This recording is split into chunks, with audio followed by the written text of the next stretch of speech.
Hello, welcome back to my channel. My name is Andrew. It's been a few weeks since I uploaded because I actually had the Rona, but we don't need to talk about that. So, feeling much better. And today we're going to talk about the fact that I'm in the middle of 10 books yet again, and I'm forcing myself to show you every single one of them because I don't know. So let's just get into it. So I'm in the middle of all these books. I'm gonna do it how I did last time, where I had it set up to where it was like what I'm most likely to finish to least likely to finish. So as of right now, I am most likely to finish actually an audiobook I'm listening to, which is Good Girl, Bad Blood. It's the second book in the Good Girl's Guide to Murder series. I gave the first book 5 stars and somehow didn't include it in my favorites list last year. Because I don't know, I guess because I hadn't finished the series or hadn't read the rest of the series, I felt like I couldn't, but I loved the first book and I'm really enjoying the second book too. I have like 30% left, so I'll probably finish it like today or tomorrow. So I'm definitely gonna finish that very soon. And then, all right, so now I'm gonna show you all the physical books that I have started and put down because the ADD is ridiculous. So we've got Vicious by E Schwab. This is about Victor and Eli and them trying to get supernatural powers, or I guess you'd say supernatural powers. I am loving this, and hopefully, I'm hoping this is going to be my favorite V. Schwab that I've read.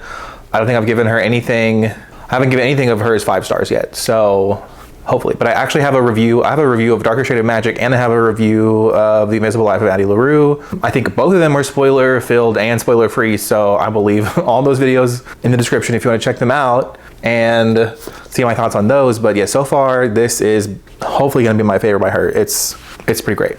Then we also have Nice Try Jane Sinner. This is a contemporary about a girl who goes on kind of like a Big Brother type of TV show, and I specifically picked this up because I heard it has like representation for someone who is no longer religious and their family still is, or their parents still are, Jane. So she has like friends that were also religious, so she had a lot of religious people in her life, so it was kind of a struggle for her to, you know, break away from that, since so many people in her life were that, and that is literally my life, except we don't need to get into a whole bunch of personal stuff here, but I have plenty of friends now who are not religious, so, you know.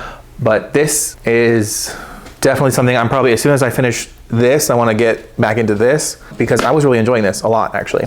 So, there you go. Next up, we have The Unbecoming of Mara Dyer, which I think I've included in several of these videos about what I'm currently reading, and it's because I'm enjoying it. And I don't know why I do this to myself, but I know that I can enjoy this book, so I just want to like put it off and just save it for the future, even though I probably should just read it. And I already have the second and the third book, so I could just plow through the whole series, but I haven't done that because I don't make any sense. So Mara Dyer has a very interesting power that it seems like she has a very interesting power. We don't know. It's not really confirmed from where I've read in the book yet, but it's very intriguing. So there's that. Next up, we have The Golden Couple by Greer Hendricks and Sarah Pekkanen. I haven't read anything by them, but I have heard good things, I feel like. I know they have An Anonymous Girl and The Wife Between Us, and I want to read those too. And I think one of them, I don't know which one of them won like a Goodreads Choice Award one year. I think it was the blue one, and there was a blue one and a red one. I think it was the blue one. I don't know. But this has been intriguing. I'm only up to page like 58, so I'm not that far into it, but it's a very unconventional therapist at the forefront, so it's interesting. Next up, I have a tome. I don't know if you can tell, but this is like 999 pages, and that is The Wise Man's Fear. I really hope I finish this year because I love Patrick Rothfuss writing. Like, it is stunning. It's absolutely stunning. Like, The Name of the Wind was one of my favorite. It was like my second favorite or third favorite last year that I read. So I'm finding a lot of misses this year, like a lot of misses. Like, I did a bunch of math. My average rating this year is like a 3.4. So I need some hits, and I feel like I'm really picky, and Rothfuss is like part of that because I just read these and like, good Lord, this man can write. Like, he can put sentences together like literally no one else. Like, I know people say that and they say like, oh, literally no one else can write like Patrick Rothfuss. So, and I mean, even in just like his reviews, like he had a foreword to the Sandman comics, and literally Like, I was reading that and I was like, man, I like the way this person, and then I found out it was Patrick Rothfuss. I was like, dude, of course, just even just read his reviews on Goodreads and like his writing, just whenever he tells a story or I feel things when I read Rothfuss. Like, he evokes the emotion like nobody else. The only author that has come close is Laini Taylor. Laini Taylor also has absolutely phenomenal writing, and like Libba Bray, because I love the Diviners. Obviously, so I need to finish this. For some reason, I decided to put sticky notes between, I think, every 100 pages. And I was like, well, maybe if I just read 100 pages I don't know what I was thinking. I'm probably just going to listen to the audiobook, because I always just listen to the audiobook. And I really like the narrator for this, Nick Podell, not the other guy, Nick Podell. So that is a lot of information that you might not care about. Sorry. Next, we have The Last Magician, and I really want to read this whole series, but I'm going to wait till the 4th book comes out and then like binge all of them. So this is supposed to be a 4-book series. Obviously, I think the first 3 are out. And I think the 4th one comes out in November or December this year. So this is low down on the list because I'm probably going to wait until the 4th book is out. But everyone compares this to The Diviners, which is already setting my expectations too high. So we'll just have to see. But I mean, it's like 1900 New York, time travel, which, The Diviners is 1920s New York. There's no time travel, but there's paranormal stuff. So like, and I'm pretty sure, her power is that she can go back in time or go forward in time. And I don't know, I'm worried it's going to get confusing, because from what I've heard, it sounds like she goes like back and forth, and like the things from the past affect the present. I don't know, but I'll just have to see. And I want to wait until all 4 books are out, because I want to read the whole series, and it's just easier to just wait till they're all out to binge them. I'm about to start doing that this year. Okay, I'm going to be reading only completed series, with the exception of Patrick Rothfuss. So there you go. Again, probably a bunch of stuff you don't care about.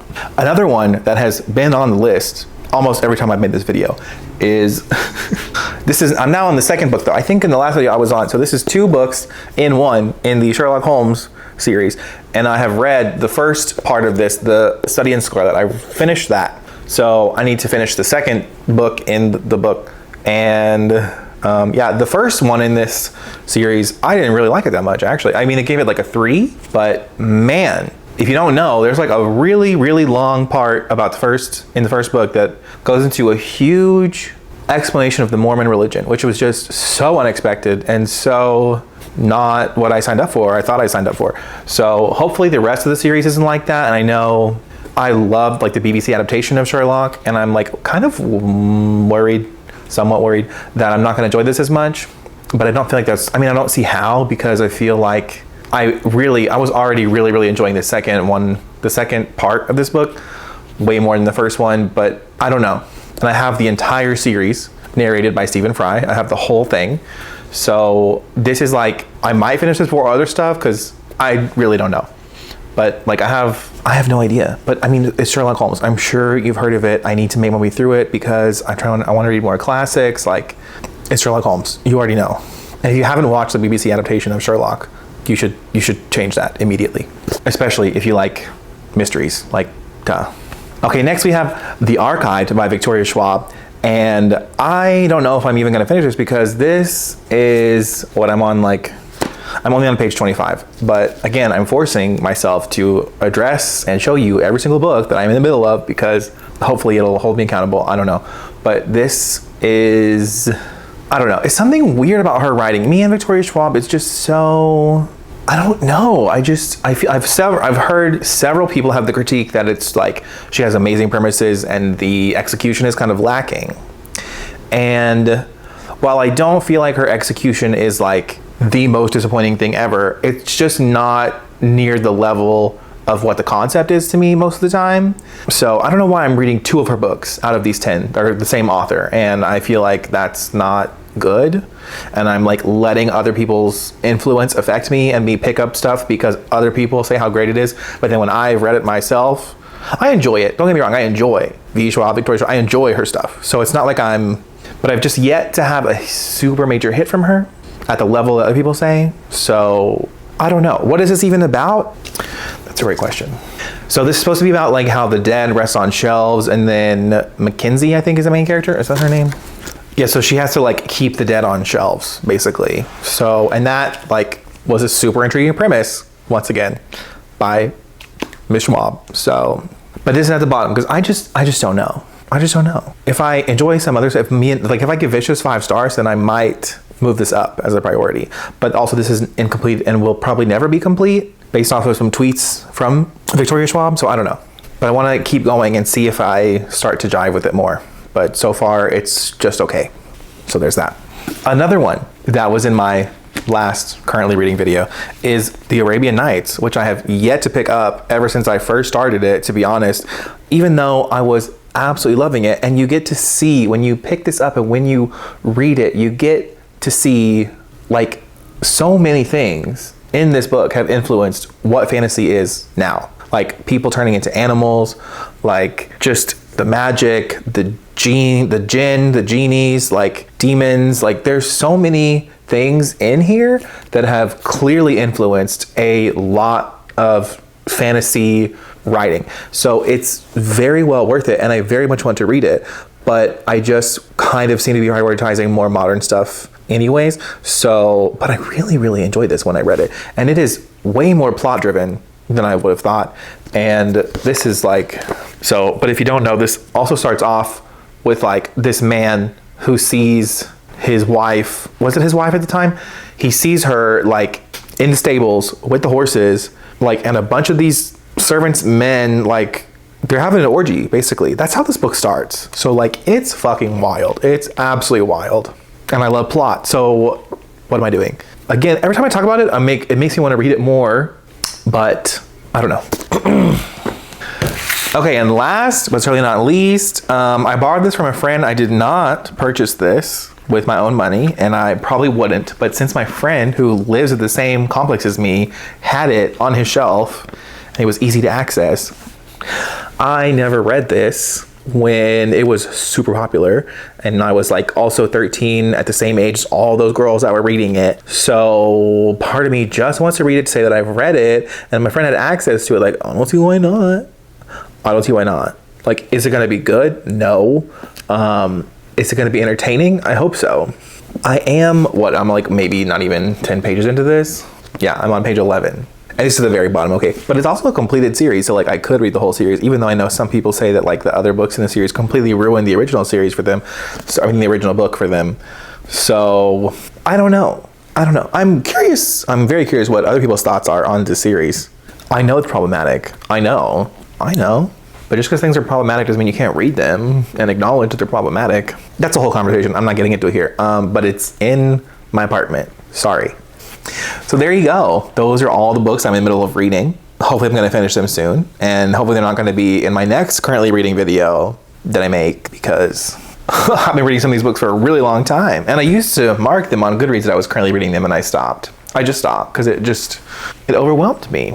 But now I still have the books in front of my face, and that also overwhelms me. And then I put it on the internet, on the channel, for people to also see it. And it also, maybe your comments can encourage me to read it faster. I don't know.